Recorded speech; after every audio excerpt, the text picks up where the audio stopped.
So people are always talking about visions and missions and all of this stuff. When people ask me, like, what example should I look to? Like, what company should I? I'm like, here's an organization with a vision, a cause. It was founded with a cause. It's an entrepreneurial venture. America is an experiment. It's an entrepreneurial venture where a bunch of people got together and decided we needed to start our own country. Because there were certain obstacles that were getting in the way of a vision that we had of a better kind of country, better kind of company, right? And they stated it right out of the beginning. All men are created equal, endowed with these unalienable rights, amongst which include life, liberty, and the pursuit of happiness. And it's not just a competitive statement, like to be the best, to be the most respected. That's not what it was. And I'm amazed how many companies start their visions or missions with that terribly egocentric language. It was an ideal. And the amazing thing is we've been good at it and bad at it in our history, but it's endured for 240 plus years because we fundamentally believe that we are at our best when we're pursuing that. But it is an ideal. We will never actually achieve all people are equal, but we will die trying. And that's the point.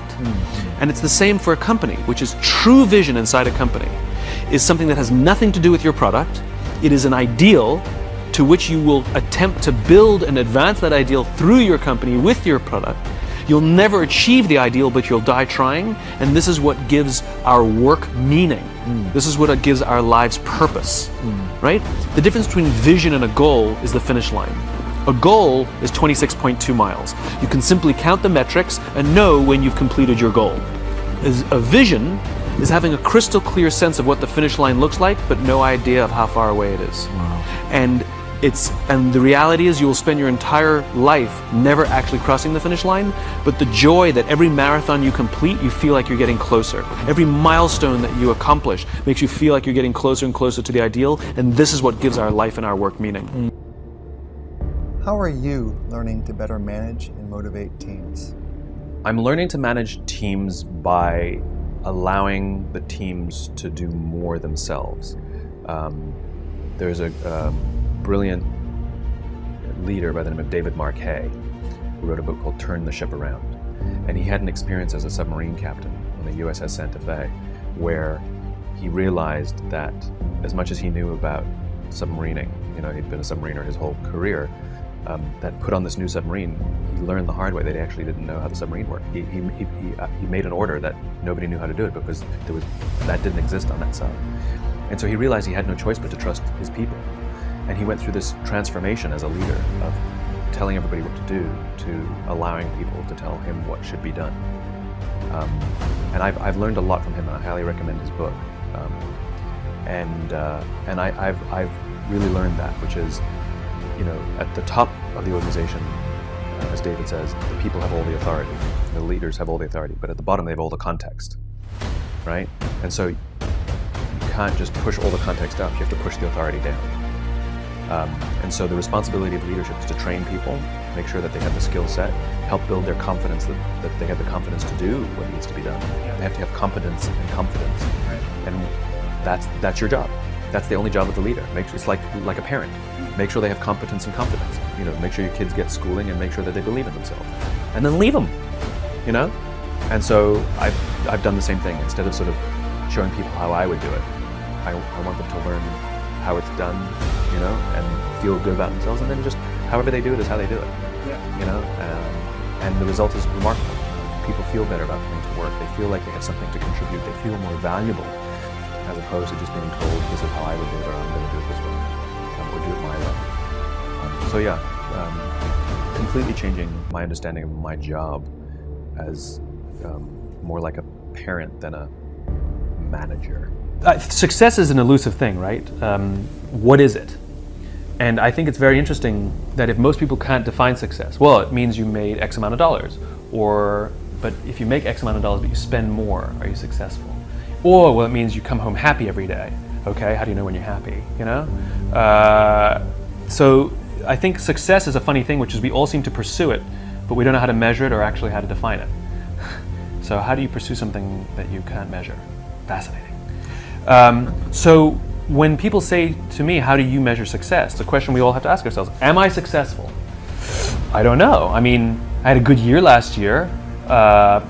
And what does that mean? Does that mean I made a lot of money? Does that mean I was really happy? Oh, I'll let you decide, right? Maybe neither, maybe both. I had a good year last year, but am I successful? And the answer is no. I don't feel I am, because I'm trying to build a world that doesn't exist yet. I'm trying to build a world in which 90% of people go home at the end of the day feeling fulfilled by the work that they do. So I definitely took a big step forwards towards that goal, but I'm still so far away. So somebody said to me, then how do you know if you're successful? And the answer is, if it can go by itself. And so what is more interesting to me as a measurement of success is not the markers per se. It's not the financial goal or the size of the house that you want to buy. Those are nice things, go for it. But those are not measurements of success. Those are just nice things to collect along the way. For me, it's momentum. I want to measure momentum, which is, when something is moving and you start to see it lose momentum, you're like, uh-oh, give it a push, because if you don't give it a push, it's going to stop. And an object in stasis is much harder to get going. It requires a lot more energy to get something started than it does to keep it going, right? And so if you don't let it stop and you can keep it going, it still might slow down there, but you can get it going again much easier. And for me, the opportunity is to get the ball rolling faster and faster and faster and faster and faster and bigger and bigger and bigger. It's like a snowball. And my responsibility is, because it's not rolling downhill yet, it's not on automatic yet, I need to still keep it going to find that critical mass where it can go, and at the point it can go by itself without me, then I will find something else to do. And that may not happen in my lifetime. I think we must all stop measuring promotions, salaries, and these things, but rather measure the momentum of your career. Does my career have momentum? Can I see it moving in the right direction? Can I see it gathering moss? Can I see that it's becoming easier for me to keep the momentum? It's becoming easier for me to grow the size of this thing. It's requiring less effort. That's the thing we need to measure. Yeah. That's the thing that we need to be cognizant of, which is the momentum of our careers, not just the markers that we think define our success. I'm not anybody's mom or dad. I'm not going to do it for you. And I have a very laissez-faire approach of it. I once had a client, this is a bunch of years ago, that said, "What guarantee do I have that your stuff will work?" To which my answer was, none. I'm giving you a tool.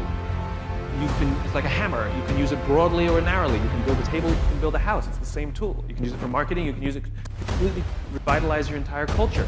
And even though I'm going to sell you the most beautiful hammer, I'm not going to guarantee the structural integrity of the house, right? It's your business. You want to ignore all my stuff? Ignore it. I don't care. And if your business collapses, you know what happens to me? Nothing. I don't mean to be cold about it. Of course I want the people I work with to do well, but it's not mine. It's theirs. And I take no emotional responsibility for the decisions they make. So yes, there are many people that I've had the pleasure of working with, some who work with dysfunctional organizations, that went on the hard journey of completely changing the way they lead and completely revitalizing their culture, and it has great success. It's not because of me, it's because of them, right? At the same time, there are many people who came in like, what an amazing speech, and did nothing.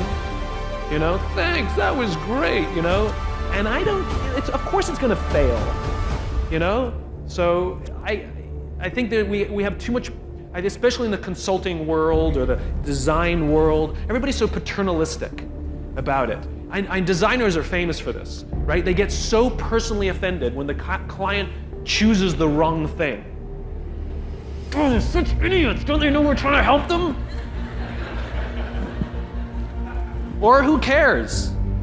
It's their freaking business, right? That's what you find. I've had that. Instead of arguing with somebody for them to make the right choice, because we genuinely want to help them, what I have found is if you push the accountability onto, because when we argue, we're taking accountability. This is better. This will help you. We're taking responsibility, accountability. But if we say, look, we've been doing this a bunch of years, we know more about design than you do, I'm telling you, for every reason that I can outline for you, why this will help you more. But if you don't want to do it, that's fine. It's your business. Do what you want.